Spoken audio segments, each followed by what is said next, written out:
Praise the lord. ఈరోజు Hebron calendar వాగ్దానము నెహెమ్యా 9:5.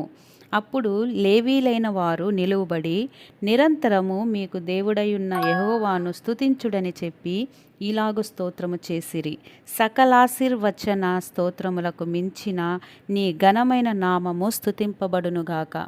నీవే అద్వితీయుడవైయున్నావు. నీవే ఆకాశమును మహాకాశములను వాటి సైన్యమును భూమిలో ఉన్నవిను వాటిలో ఉన్నవిను సముద్రములో వాటిలో ఉన్నవిను అంతటిని సృజించి కాపాడువాడవు నువ్వే. ఆకాశ సైన్యమంతయు నీకు నమస్కారము చేయుచున్నది. నమస్కరింపదగిన దేవుడు, సకలాశీర్వచనములకు కారణభూతుడు, స్తుతి నొందదగిన దేవుడు.